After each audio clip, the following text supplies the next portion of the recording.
ओम परम तत्व। कृपा है केवलम। जय कल्कि भगवान जी की। देखिए, आज से 40-50 साल पहले के जो शिक्षक होते थे वो नैतिकतावादी भी होते थे, थोड़ा सा अध्यात्म भी जानते थे और मानवतावादी भी होते थे, और उन्हें धर्म ग्रंथों की भी जानकारी थी। अब हमें आपको एक बताते हैं। पहले हमारे शिक्षक थे पूरन चंद्र जी। तो उन्होंने बताया था हमें कि सिकंदर ने धरती को जीता, परंतु लास्ट के समय में, मृत्यु के समय, उसे यह अनुभव हो गया था कि ये जो उसने की है ना, ये जो धरती को जीता है उसने, इससे कोई फायदा नहीं।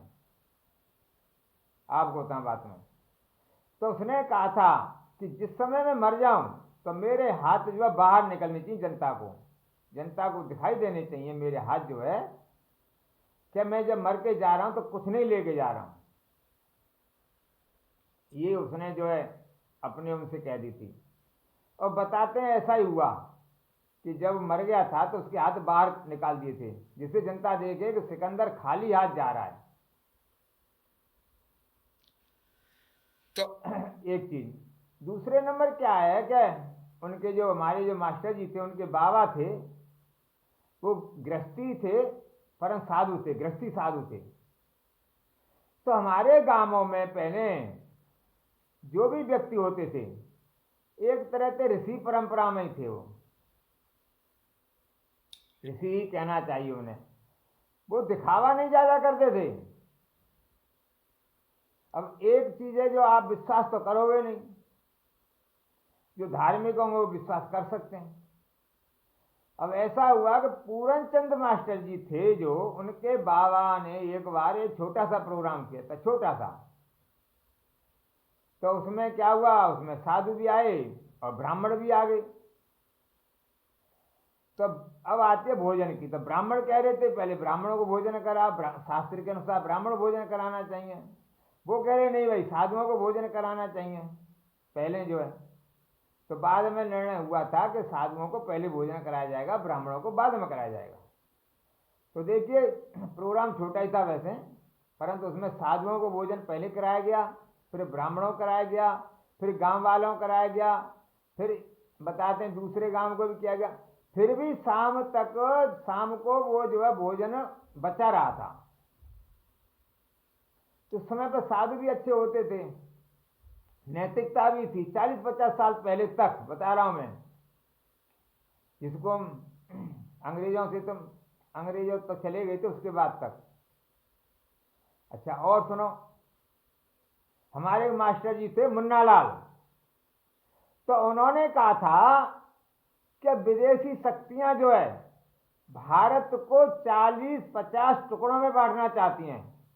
दोबारा सुनिए, मुन्ना लाल जी ने कहा था कि विदेशी शक्तियां भारत को 40-50 टुकड़ों में बांटना चाहती हैं।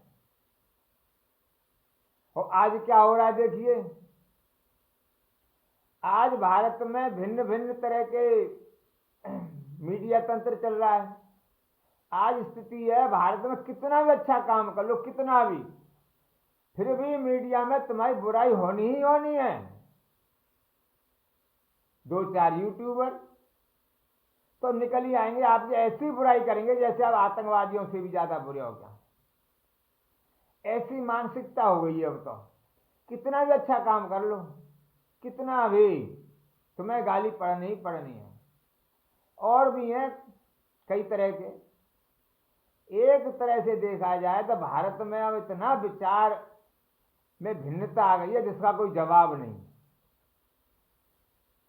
ये सब एक दिन में नहीं हुआ है, ये बहुत समय से हुआ है, और ये सब कराया जा रहा है। हमारे देश के अंदर विदेशियों ने या और लोगों ने ऐसी ऐसी धार्मिक संस्थाएं खोली हैं जिसका कोई जवाब नहीं। अगर उनसे सही सही प्रश्न किए जाएं तो जवाब नहीं दे पाएंगे। पर चल रहा है उनका भी काम, देखो, धर्म के नाम पर अधर्म कर रहे हैं, धर्म के नाम पर अधर्म, एकदम उल्टे सीधे प्रश्न है। पर समस्या तो यह है कि यहाँ कोई शास्त्र पढ़ता ही नहीं है। 99% उनका जो भी ज्ञान ध्यान है गलत है। 99%, 98-99% गलत है। 1-2% ऐसा है जो ठीक है, नहीं 98-99% गलत है। और वो संस्थाएं पूरे भारत में फैल चुकी हैं, पूरे भारत में। और भी काम कर रहे हैं वही लोग, अपने अपने विचार जैसे लोगों को बुला लें, सर्वधर्म संभाव। और उनके सर्वधर्म संभाव से अब तक कुछ भी फायदा नहीं हो रहा है, कुछ भी 1% का भी। कैसी कैसी लड़ाइयां हो रही हैं, कैसे कैसे दंगे हो रहे हैं, देखिए आप, कैसी कैसी बातें चल रही हैं। ऐसा हो रहा है हमारे यहाँ, ये पाखंड नहीं तो क्या है भाई। धर्म तो एक ही है, मानवता। पूरी धरती पर एक ही धर्म है, मानवता। और जितने भी धर्म ग्रंथ हैं उन्हें देख लो आप, उनमें मानवता नहीं होता। मानवता के अलावा कोई धर्म ही नहीं है। पहले जो है शुरू में मानवता को ही सनातन कहते थे, और बस दोनों का अर्थ एक ही है, चाहे मानवता कह लो चाहे आप सनातन कह लो। पर अब सनातन के नाम पे भी तो सनातन ही रहे नहीं ना, समस्या तो यह है। तो धर्म तो एक ही, मानवता। सनातन छोड़ो, मानवता आ जा। मानवता तो सबको माननी पड़ेगी ना, फिर सर्वधर्म संभाव काहे को भाई। धर्म तो सबका मानवता ही है, मानवता की तरफ सिखाओ ना। पर ये सब चल रहा है भारत में। 1-2 संस्था नहीं, बहुत सी संस्थाएं जो व्यक्तियों को घुमा रही हैं, या ये कही जाए कि भारत के लोगों को मूर्ख बना रही हैं। अब उन्हें मूर्ख बनाने का मौका इसलिए मिला क्योंकि शिक्षा में जो है हमारे जैसे मास्टर हमें मिले, मुन्ना लाल जी जैसे, वैसे उन्हें मिले नहीं है एक तो। और मिले हुए भी हो तो फिर संस्थाएं तो जब दिन रात घुमाएंगी तो फिर क्या होगा। क्योंकि यहाँ शास्त्र पढ़ना तो बंद कर दिया हमारे देश के साधुओं ने, शास्त्र नहीं पढ़ रहे हैं, साधना तो दूर की बात है। और हमारे एक मास्टर जी थे 4 साल, वो ढीला ढाला तो पैंट पहन के आते थे, और कभी मैंने उनके कपड़ों में प्रेस नहीं देखी, कभी। ऐसा मत कहिए, वो वैसे बहुत अच्छे मास्टर थे, बहुत अच्छे विद्वान थे, बहुत पढ़े लिखे थे, बहुत ज्यादा पढ़े लिखे थे, फिर भी कपड़ों के प्रति उनकी कोई आसक्ति नहीं थी। और 1 घंटा की बजाय 2 घंटा पढ़ाते थे, ये समझ लीजिए। जब पढ़ाने लगते थे ना तो समय की मालूम ही नहीं पड़ता था। आज के टीचर देखो जाके ना, ट्यूशन पर जोर है सबसे ज्यादा। तो मेन बात क्या हुई है कि 40 साल 50 साल पहले तक हमारे जो अध्यापक थे उनमें नैतिकता थी, त्याग था, वैराग था। अब क्या हो रहा है, अब तो प्राइवेट स्कूल खुल गए साहब, और बच्चों की हालत देखिए कैसा दिमाग है। आप बच्चों के सामने 2-4 प्रश्न कर दो तो बच्चे चुप हो जाते हैं, जवाब देने उन्हें क्षमता ही नहीं है। आज के जो बच्चे बन रहे हैं सिर्फ नौकरी चाहिए उन्हें, उनका पूरा दिमाग इसमें है कि हमें नौकरी दे दो बस। अपना बिजनेस व्यापार खोलने की उनमें क्षमता ही नहीं है, ये एक सच्चाई है। देखो फिर गरीबी बेरोजगारी नहीं आई तो क्या आएगी भाई। 1-2% बच्चे ऐसे हैं जो कर सकते हैं, नहीं ज्यादातर का तो दिमाग सिर्फ नौकरी नौकरी नौकरी नौकरी पे है। क्या देखिए ना। और एक चीज और, अब देखो उनके मोबाइल है, मोबाइल पे क्या देख रहे हैं आप चेक करो ना, मोबाइल पे क्या देख रहे हैं आज के बच्चे। हाँ, और भी परेशान, और भी बीमारी आ चुकी है। ऐसे ऐसे गाने आ रहे हैं, ऐसे ऐसे गाने आ रहे हैं जो सनातन का एकदम सत्यानाश करने के लिए, या जी कहिए मानवता का सत्यानाश करने के लिए। और वही गाने शादियों में चल रहे हैं, एकदम अश्लील गाने, अश्लील फूहड़। और छोटी छोटी लड़कियां, बड़ी बड़ी औरतें उन्हीं गानों में नाच रही हैं। बताइए देश का नाश नहीं हुआ तो क्या हुआ। अश्लील गानों में, शादी ब्याह में अश्लील गाने चल रहे हैं, एकदम अश्लील। और कोई रोकने वाला नहीं है वहां पे कि क्या हो रहा भाई ये। पर नाचे चले जा रहे हैं, नाचे चले जा रहे हैं साहब अश्लील गानों पर। एक चीज। अब आ जाए धार्मिक कार्यक्रमों में। हमारे धार्मिक कार्यक्रमों में भी ऐसा हो रहा है जिसका कोई जवाब नहीं। वहां जाके देखिए कुछ धार्मिक प्रोग्राम तो ऐसे हो रहे हैं कि मैं कुछ कहने में भी मुझे शर्म आए। दिन में तो पूजा होती है, रात में सांस्कृतिक कार्यक्रमों के नाम पर लड़कियों को नचाया जा रहा है। सांस्कृतिक कार्यक्रम के साथ बहुत दूर के लोग आए तो रात में ठहरेंगे, तो उनके लिए सांस्कृतिक कार्यक्रम किया जा रहा है। और उन सांस्कृतिक कार्यक्रमों के नाम पर कच्छा पहने हुए तो लड़के नाच रहे, कच्छा पहने हुए केवल। अब सांस्कृतिक कार्यक्रम में लड़कियों का नचाने की क्या जरूरत है? पर भैया जनता 8-8, 10-10 लाख आदमी देख रहा है, हो रहा। और एक जगह नहीं हो रहा, बहुत जगह हो रहे हैं ये सांस्कृतिक कार्यक्रम। अब इससे देश का बेड़ा गर्क नहीं होगा तो क्या होगा बता? खुलेआम अश्लीलता, खुलेआम। और एक साथी ने बताया 15-20 साल से हो रहा है ये, कुछ जगह पर 15-20 साल से। अब जिस जगह पे दिन में तो पूजा होती है, अब रात में लड़कियों का डांस हो रहा है। एक नहीं है, बहुत बुलाई जाती हैं, 15, 20, 25 तक। अब सबको हो रहे हैं कि हमारा नाम हो, हमारा नाम हो, तो जितने कम से कम कपड़े पहन सके उतना ही बढ़िया। और ये सब धर्म के नाम पे हो रहा है। अब बताइए, फिर कहेंगे भ्रष्टाचार नहीं, भ्रष्टाचार फैल रहा। अरे भ्रष्टाचार तो फैलेगा ही फैलेगा। जब धर्म के नाम में अश्लीलता फैलाई जाएगी तो क्या होगा बोलो। और आ जाओ दूसरी जगह खुलेआम बड़े बड़े पंडालों में। आज के जो कथावाचक कुछ अच्छे भी हैं, देखो कुछ कथावाचक अच्छे भी हैं, और ज्यादातर ऐसे हैं वो बोल क्या रहे उन्हें ये नहीं मालूम। कहते हैं भागवताचार्य, और जनता में ऐसा बोल रहे हैं जिसका कोई जवाब नहीं है। वो क्या खूब वो जो बोल रहे हैं ना, उसका सार बता रहा हूं मैं। जो शब्द हैं वो भागवत के एकदम विरोध में, एकदम विरोध में। निचोड़ बता रहा हूं, निचोड़ के आधार पर देखा जाए तो कह रहे हैं साहब भागवत का, ये भागवताचार्य हैं और देश को कहां ले जाना चाहते हैं, एकदम विदेशी नकल पे। तो बताइए भ्रष्टाचार नहीं फैलेगा तो क्या होगा फिर? अब साधुओं पे भी आ जाइए। साधु हमारे जन्मदिन मना रहे हैं। संत जो लिखते हैं अपने नाम ने मठाधीश, पीठाधीश, श्री श्री अनंत श्री, और भी जाने क्या क्या लिखते हैं, जन्मदिन। और क्या लिख रहे हैं कि हमने साहब अग्नि का त्याग कर दिया, घर का त्याग कर दिया। अरे तुमने त्याग कहां किया भाई? तुम्हारे घर में थे 4 कमरों का मकान, यहां तुमने 4000 कमरों का बना लिया। 400 का, 500 का, 4000 का, समझिए आप, जो कई कई आश्रम खोल दिए हैं। कहां त्याग किया बताओ? वहां पे थे तुम पे होते शायद 2 जोड़ी, 3 जोड़ी, 4 जोड़ी कपड़े होते थे, यहां तुमने 1000 जोड़ी कर लिए। वहां पे होती तुम पे 2 लाख 3 लाख की गाड़ी, यहां तुम 2 3 करोड़ की गाड़ियों में चल रहे हो, या 50 लाख, 1 करोड़, 2 करोड़, 3 करोड़ की गाड़ी में चल रहे हो। छोड़ा क्या है? और सुनिए, यहां तुम जन्मदिन मना रहे हो। जन्मदिन तो गृहस्थी मना रहे, जन्मदिन तुम भी मना रहे हो, तुम भी केक काट रहे हो।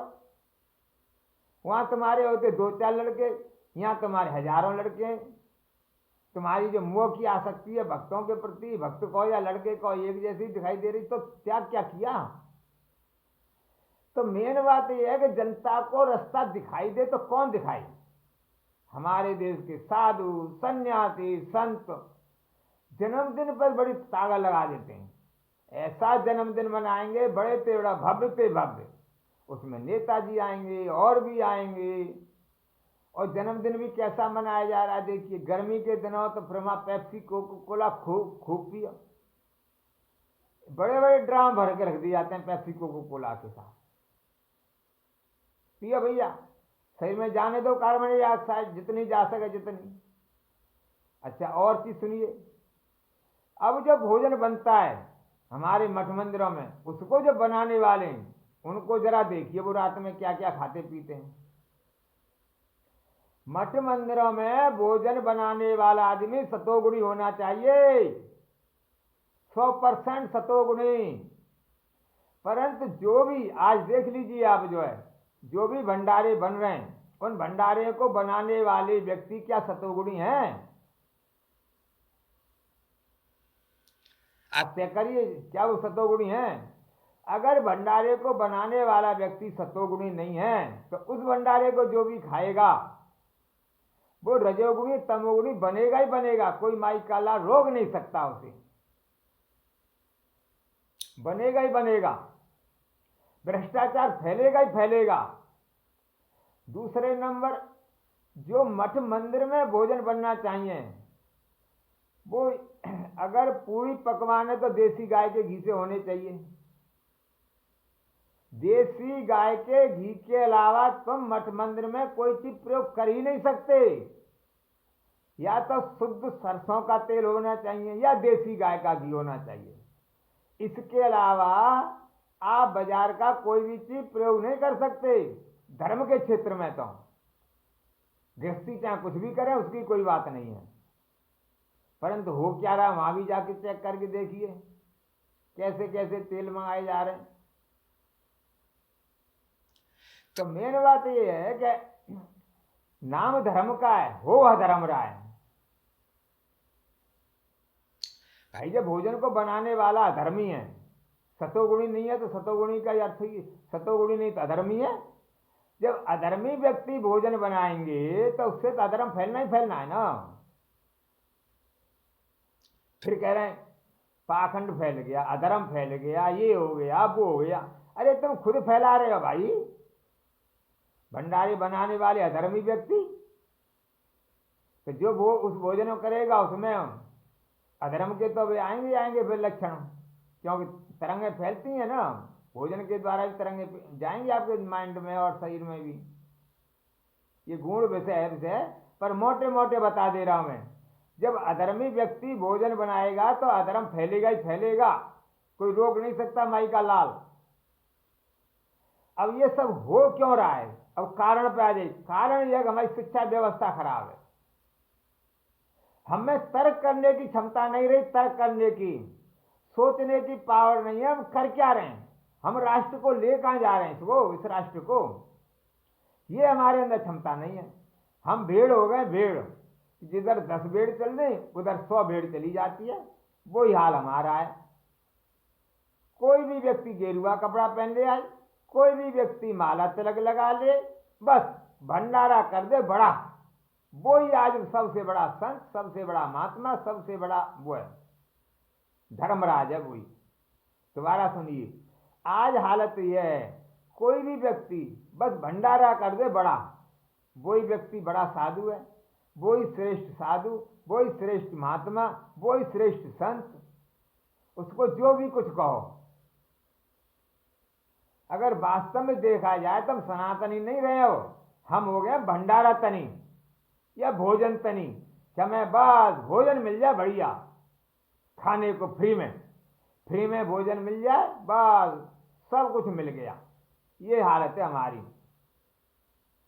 और ये बहुत ज्यादा खराब है। तो ये जो हो रहा है आज, तो इसका समाधान तो एक ही है। देखो फिर मैं बताऊं, आप भ्रष्टाचार कहो चाहे कुछ भी कहो, या इस सब को सही करना है तो हमें शिक्षा व्यवस्था में परिवर्तन करना पड़ेगा। हमें शिक्षा मानवतावादी देनी पड़ेगी बच्चों को। जो मानवतावादी शिक्षा होगी तो बच्चे तर्क करना भी सीखेंगे, बच्चे ये भी सोचेंगे क्या कर रहे हैं क्या नहीं कर रहे, बोलना भी सीखेंगे और देश में नए नए आविष्कार भी होंगे और देश उन्नति की तरफ अपने आप जाएगा। कहना नहीं पड़ेगा, उन्नति अपने आप जाएगा। पर कब? जब शिक्षा मानवतावादी होगी। मानवतावादी होना बहुत जरूरी है, बहुत जरूरी है। देखिए किसी भी राष्ट्र को उन्नति करने के लिए, कोई भी राष्ट्र हो पूरी धरती पर, वहां के नागरिकों का मानवतावादी होना जरूरी है। अगर राष्ट्र के लोग मानवतावादी नहीं है तो वो राष्ट्र भ्रष्टाचार में गिरेगा ही गिरेगा। भ्रष्टाचार के कारण और भी उसमें कुरीतियां आएंगी आएंगी। और आज देश में क्या हो रहा है? जातिवाद, वर्गवाद, और यानी किस किस में बट गए हम अब तो। हजार तरह से बट गए, हमारे मंदिर अलग अलग हो गए, और भी बातें बहुत सी विकृतियां अगले वीडियो में बताएंगे। तो मेन बात है शिक्षा पर जोर दिया जाए, समय पर शिक्षा बदली जाए, शिक्षा मानवतावादी बनाई जाए, हमारे जो शिक्षक हों वो मानवतावादी हों, मानवतावादी, समझे। हमें शिक्षक जो है मानवतावादी चाहिए, तभी राष्ट्र ये जो है उन्नति करेगा। हमारे वीडियो को शेयर करें अधिक से अधिक, जिससे राष्ट्र उन्नति करे।